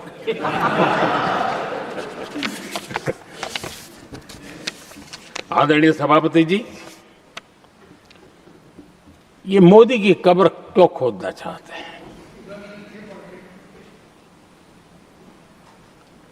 ये सिर्फ नारा नहीं है, ये इनके भीतर पड़ी हुई नफरत का प्रतिबिंब है, इसकी अभिव्यक्ति है। और वे इसलिए हैं, हमने 370 की दीवार गिरा दी, इसलिए वो मोदी की कब्र खोदना चाहते। हमने नॉर्थ ईस्ट में बम बंदूक और आतंक का जो छाया बना रहता था, नॉर्थ ईस्ट में शांति और विकास का राह अपनाई, इसलिए वो मोदी की कब्र खोदने पर सोच रहे हैं। पाकिस्तानी आतंकियों को घर में घुस करके जवाब देते हैं, इसलिए मोदी की कब्र खोदने की बात करते हैं। ऑपरेशन सिंदूर करते हैं, इसकी उनको परेशानी होती है और इसलिए वो मोदी की कब्र खोदते हैं। माओवादी आतंक से देश को मुक्ति दिलाने के लिए साहसपूर्ण कदम उठा रहे हैं, इसलिए मोदी की कब्र खोद दी है आपको। हमने नेहरू जी ने देश के साथ बहुत बड़ा अन्याय किया था, सिंधु जल समझौता करके। उस सिंधु जल समझौते को हमने एबेंस में डाल दिया। क्या इसलिए आप मोदी की कब्र खोदने के नारे लगा रहे हो? आदरणीय सभापति जी, कांग्रेस की परेशानी कुछ और है। ये पचा नहीं पा रहे कि मोदी यहां तक पहुंचा कैसे, और उनकी परेशानी बढ़ती जा रही है कि भाई पहुंचा तो पहुंचा, लेकिन अब तक टिका क्यों है? और इसलिए वे एक ही रास्ता उनके लिए बचा हुआ लग रहा है कि मोदी तेरी कब्र खुदेगी। आदरणीय सभापति जी, ये तो मान करके बैठे थे। उनका लोकतंत्र, संविधान का कोई लेना देना नहीं। उनको तो लगता है कि प्रधानमंत्री पद उनके परिवार की जागीर है, उस पर कोई और बैठ नहीं सकता। ये जो उनके भीतर में नफरत पड़ी हुई है ना, मोहब्बत की दुकान में जो आग भरी पड़ी हुई है ना, उसका परिणाम है। और इसीलिए कोई क्यों बैठा, हमारा पैतृक अधिकार था, इसलिए मोदी की कब्र खोदने का नारा लेकर के वो चल रहे हैं। आदरणीय सभापति जी, कांग्रेस के शाही परिवार को देश ने दशकों तक अवसर दिया है।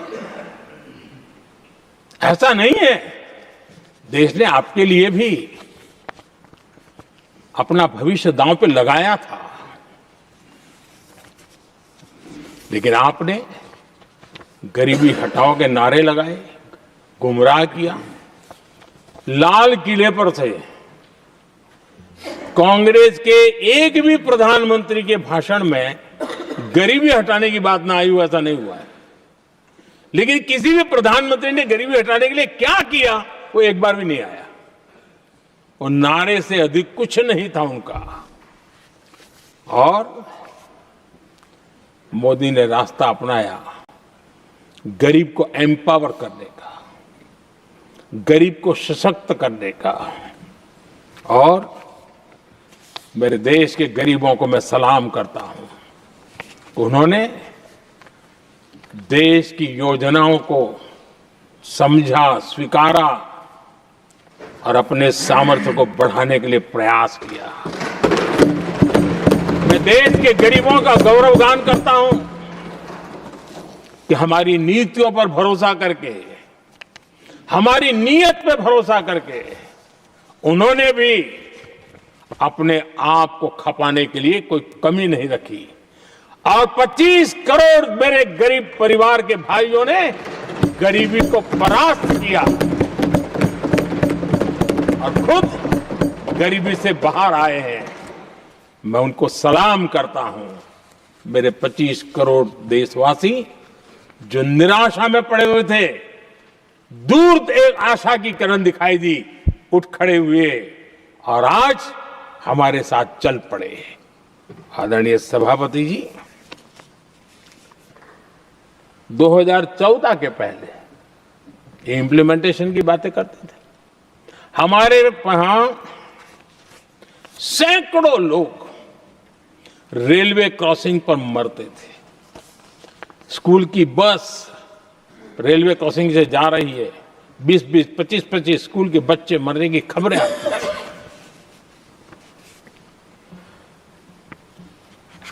अनमैन्ड रेलवे क्रॉसिंग, वो इतना बड़ा काम नहीं था कि नहीं कर सकते थे। ये काम भी मुझे करना हुआ और हमने सारे अनमैन्ड क्रॉसिंग बंद कर दिए, लाखों लोगों की जिंदगी बचा ली। इसलिए ये मोदी की कब्र खोदना चाहते हैं। आदरणीय सभापति जी, 2014 से पहले इस देश में 18,000 गांव ऐसे थे जिनको बिजली का मतलब पता नहीं था। बिजली का कोई तार होता है, कोई बल्ब होता है, कोई लट्टू जलता हुआ उसमें उजाला निकलता, पता नहीं था उनको। 18,000 गांव 2014 के बाद जब आपने हमें दायित्व देशवासियों ने दिया, उन 18,000 गांव जिन्होंने कभी बिजली का मुंह तक नहीं देखा था, बिजली का शब्द भी कान पे नहीं सुना था, उन गांवों में उजाला पहुंचाया। इसलिए इनको मोदी की कब्र खोदने के सिवाय अब कोई रास्ता नहीं दिख रहा है। आदरणीय सभापति जी, वो भी एक वक्त था जब देश में बार बार खबरें आती थी, मीडिया में हेडलाइन हुआ करती थी, सरहद की स्थिति के संबंध में बयान आते थे। गोला बारूद नहीं है, बुलेट प्रूफ जैकेट नहीं है, बर्फ के बीच खड़ा है, बर्फ में खड़े रहने के लिए जो जूते चाहिए वो जूते तक नहीं उसके पास। ये खबरें आती थी। हमने देश के जवानों के लिए खजाने खोल दिए, देश के जवानों को जो चाहिए वो देने की निकाल पड़े। और इसलिए वो चाहते कि अब तो कोई रास्ता बचा नहीं है, बस कब्र खुदेगी मोदी की। यही एक रास्ता उनके लिए बचा है। आदरणीय सभापति जी, एक बार उत्तर प्रदेश के वर्तमान मुख्यमंत्री जी ने सदन में भाषण करते करते वो रो पड़े थे। दिमागी बुखार के कारण बच्चे, अनगिनत बच्चे मर रहे थे। इनको कभी सूझा नहीं कि इस दिमागी बुखार से मुक्ति दिलाई जा सकती है। आदरणीय सभापति जी, आंख की बीमारी ट्रकोमा, लोग परेशान होते थे, आंखें चली जाती थी और विज्ञान प्रगति कर चुका था, हो सकता था, वो नहीं कर सकते थे। हमने दिमागी बुखार से भी मुक्ति दिलाई और हमने ट्रकोमा से भी देश के लोगों की आंखें बचाई। यही सफलताएं हैं, यही संवेदनशीलता है। समाज के लिए जीने मरने का यही संकल्प है। पल पल, तिल तिल समाज के लिए बिताना, घिसना, झलना, वो उनको परेशान कर रहा है। तब जाकर के मोदी तेरी कब्र खुदेगी, ये मंत्र लेकर के चल रहे हैं, ये सपने देख करके चल रहे हैं और बातें लोकतंत्र की करते हैं। मोहब्बत की दुकान के साइन बोर्ड लगाते हैं। क्या सार्वजनिक जीवन में ऐसी नफरत होती है? आदरणीय सभापति जी, इनकी सरकार रिमोट से चलती थी, मेरी सरकार भी रिमोट से चलती है। 140 करोड़ देशवासी मेरा रिमोट है।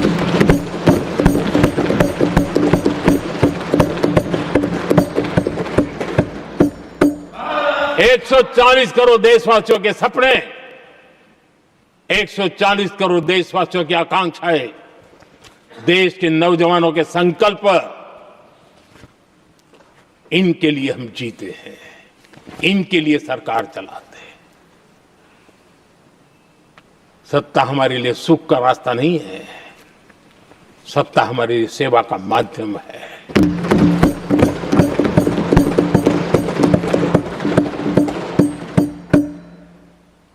मुद्रा योजना, लाखों करोड़ों की मदद मिली, स्वरोजगार को बल दिया।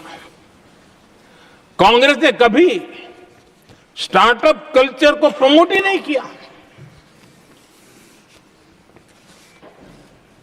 कुछ सैकड़ों में स्टार्टअप बेचारे अपने, उनको पता भी नहीं था। और इनका तो हाल ये है आदरणीय सभापति जी, अपने घर के स्टार्टअप को भी वो लिफ्ट नहीं कर पा रहे।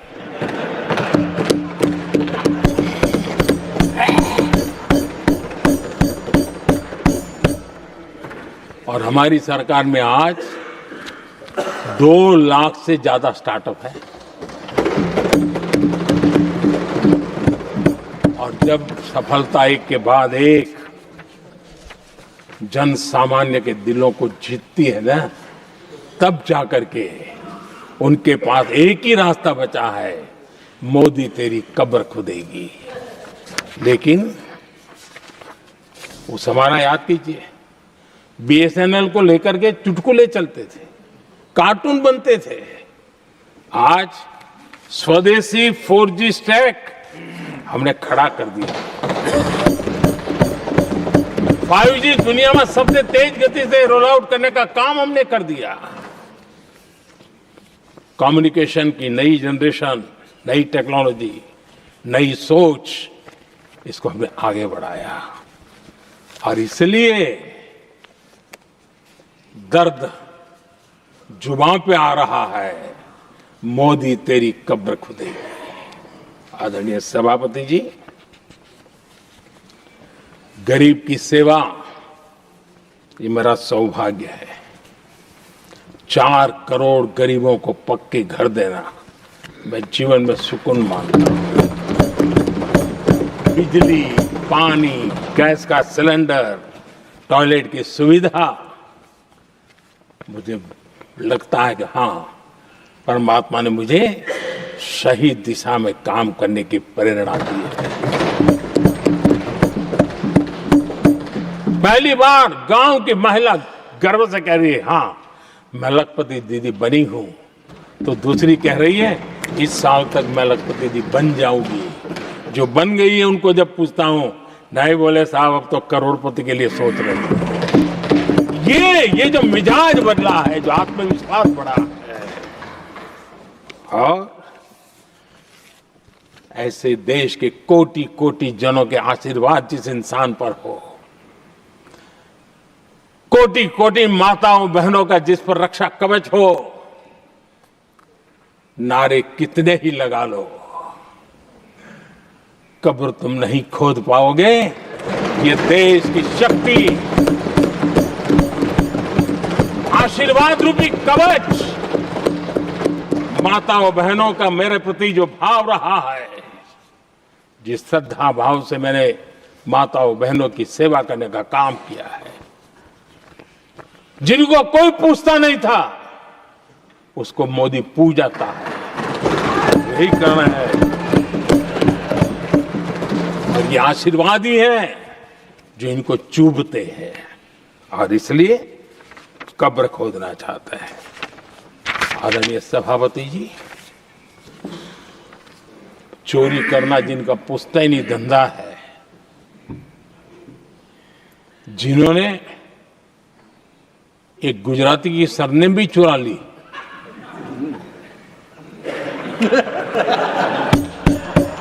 महात्मा गांधी की सरनेम चुरा ली,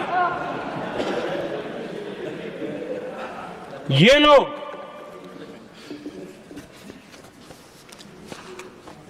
और देश की जनता इतनी समझदार कि ऐसी पटक देती है, ऐसी पटक देती है तो लोगों को। आदरणीय सभापति जी, हम एक विकसित भारत का सपना लेकर के चले और आज वो सपना देश के लोगों की ऊर्जा के कारण संकल्प में बदल चुका है। आज कहीं पर भी जाइए, हर कोई ये कहता है कि 2047 तक विकसित भारत बनना है। और मैं हैरान हूं, कुछ हमारे साथी सदन में इतने निराशावादी, इतने जमीन से कटे हुए लोग, बदलती हुई दुनिया से अनभिज्ञ लोग पता नहीं क्या बोल रहे हैं। वो कहते हैं हम मोदी अभी 2047 की क्या बोल रहा है, 2047 किसने देगा है? हमारे देश के लिए, आजादी के लिए जो लड़ते थे, जो फांसी के तख्त पर चढ़ जाते थे, जो लाठियां खाते थे, गोलियां खाते थे, जो काला पानी की सजा के लिए अंडमान निकोबार की सेल्यूलर जेल में जिंदगी बिता देते थे, लक्षावधि नौजवान अपने पढ़ाई का, भविष्य का सोचे बिना, कोई परवाह किए बिना सिर्फ देश के लिए सोचने के लिए निकल पड़े थे। क्या उन्होंने कभी ये सोचा होता कि यार हमारे कालखंड में तो आजादी मिलेगी नहीं, कि मैं क्यों करूं? तो क्या देश कभी आजाद होता? ये इतने निराशावादी लोग हैं कि जब मैं डिजिटल इंडिया की बात करता था, मैं फिनटेक की चर्चा करता था, मैं यूपीआई की बात करता था, तो ये कहते थे अरे इस देश में गरीब आदमी मोबाइल फोन पर कैसे पैसे का कारोबार करेगा? 3 साल के भीतर भीतर देश ने दिखा दिया ये हो सकता है। और मैं हैरान था जिस दिन ऐसा भाषण संसद में हुआ, देश का मीडिया भी, मैं भी, ऐसे लोग, उनकी जो इकोसिस्टम है वो नाच रही थी कि देखिए मोदी को तगड़ा जवाब दिया। मोदी ने जवाब नहीं दिया। आपके हाथ में मोबाइल फोन जब यूपीआई से चलता है, काम करता है ना, तो जवाब अपने आप मिल जाता है।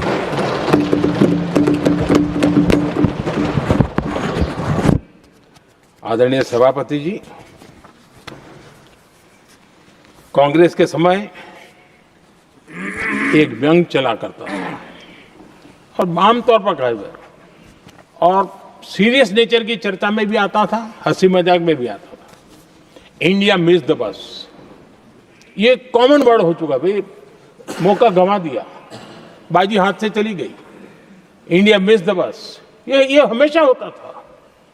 आदरणीय सभापति जी, आज भारत कोई बस मिस नहीं कर रहा है, आज भारत काफिले का नेतृत्व कर रहा है।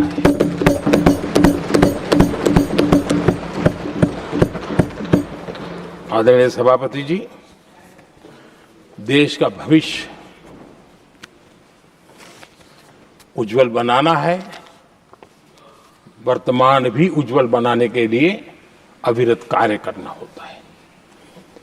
हम विकसित भारत के सपने के लाइट में 5 वर्ष की योजना बनाते हैं और हर वर्ष का बजट बनाते हैं और हम दिशा तय करके चलते हैं हम, क्योंकि हमारे लिए अगला चुनावी लक्ष्य नहीं होता है, हमारा लक्ष्य है 2047 विकसित। अरे चुनाव तो आएंगे जाएंगे, मेरा देश अजरा अमर रहने वाला है और हम देश की युवा पीढ़ी के हाथ में समृद्ध हिंदुस्तान देने का सपना लेकर के चलेंगे। जिन बच्चे जो आज जो घर में बालक है ना, उनको भी मैं देख करके क्या सोचता हूं कि मैं इसके हाथ में ऐसा हिंदुस्तान दे करके जाऊं ताकि हमें अपने काम का संतोष हो। 2047 क्यों, 2047 क्यों, ये बातें करते हैं।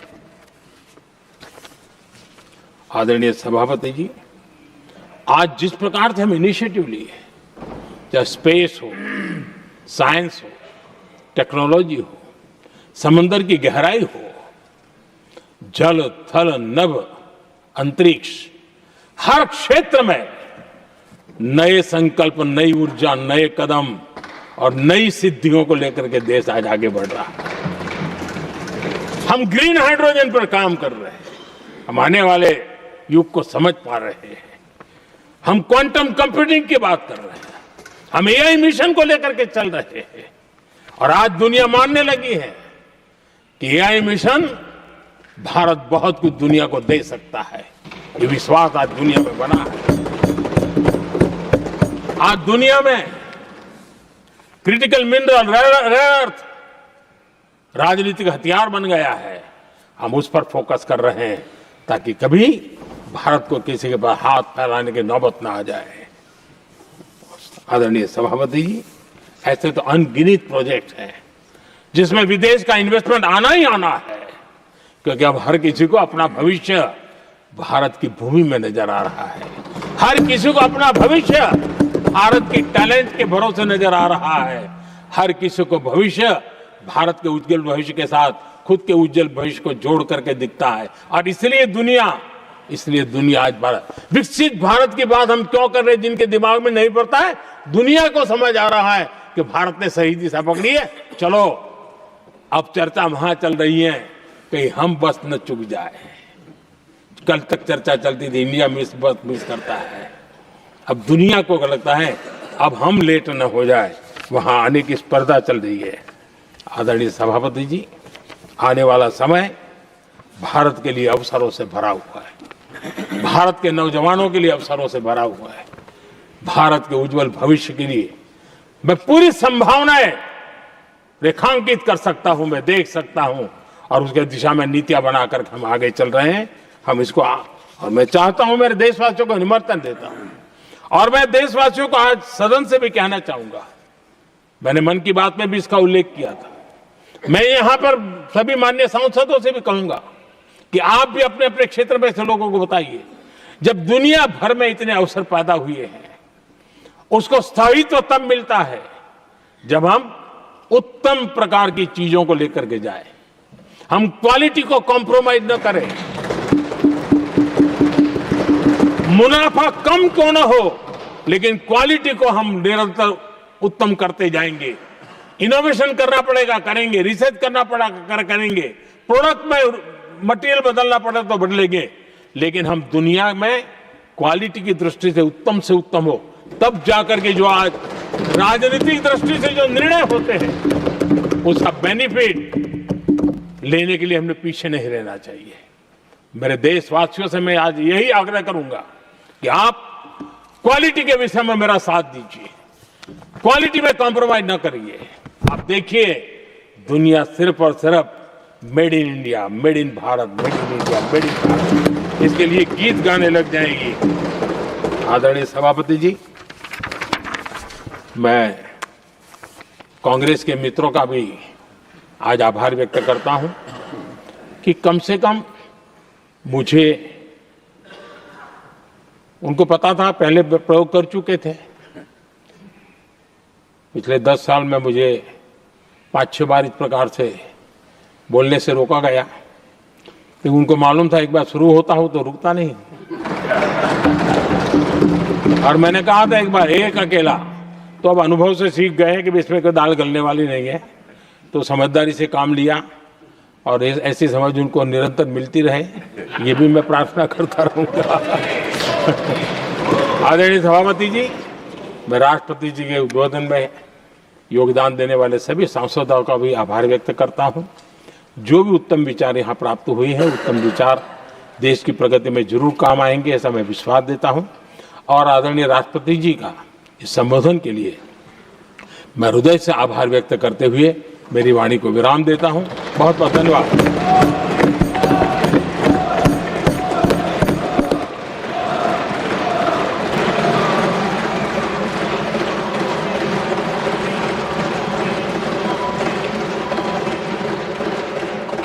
I shall now put the amendments which have been moved to vote. Amendments number 5 and 68 to 74 by Dr. John Brittas.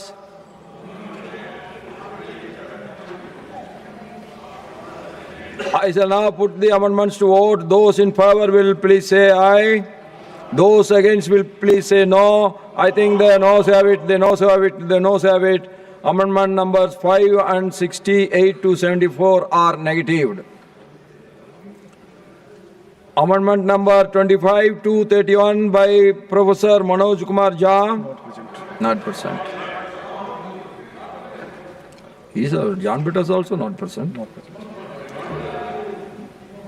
I shall now put the amendments to vote. Those in favor will please say aye. Those against will please say no. I think the noes have it, the noes have it, the noes have it. Amendment number 25 to 31 are negatived. Amendment number 32 to 34 by Sriman Tiruchi Siva. Not present. I shall now put the amendments to vote. Those in favor will please say aye. Those against will please say no. I think the noes have it, the noes have it, the noes have it. Amendment numbers 32 to 34 are negatived. Amendment number 44 to 48 by Sriman Pramod Tiwari ji. Not present. I shall now put the amendments to vote. Those in favor will please say aye. Those against will please say no. I think the noes have it, the noes have it, the noes have it. Amendments number 44 to 48 are negatived. Amendment numbers 49 to 57 by Sriman A.D. Singh ji. I shall now put the amendments to vote. Those in favor will please say aye. Those against will please say no. I think the noes have it, the noes have it, the noes have it. Amendment numbers 49 to 57 are negatived. Amendment number 58 to 67 by Srimati Jabi Mathur Isam ji. Not present. I shall now put the amendments to vote. Those in favor will please say aye. Those against will please say no. I think the noes have it, the noes have it, the noes have it. Amendment number 58 to 67 are negatived. Amendment number 75 to 82 by Dr. Kanimoli NVN Somu. I shall now put the amendments to vote. Those in favor will please say aye. Those against will please say no. I think the noes have it, the noes have it, the noes have it. Amendment number 75 to 82 are negatived. Amendment number 83 to 90 by Sriman Digvijay Singh ji.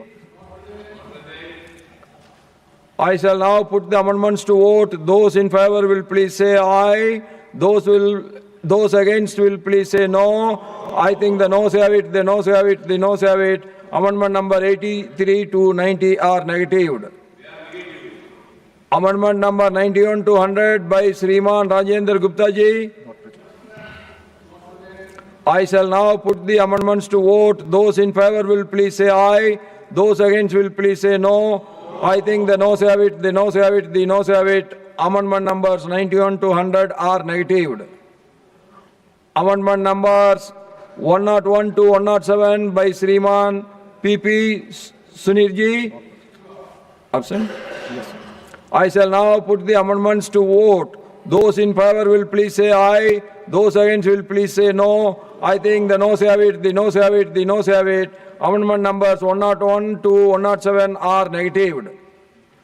Amendment number 108 to 113 by Sriman Akhilesh Prasad Singh ji. I shall now put the amendments to vote. Those in favor will please say aye. Those against will please say no. I think the noes have it, the noes have it, the noes have it. Amendment numbers 108 to 113 are negatived. Amendment numbers 114 to 120 by Srimati Ranjit Ranjan ji.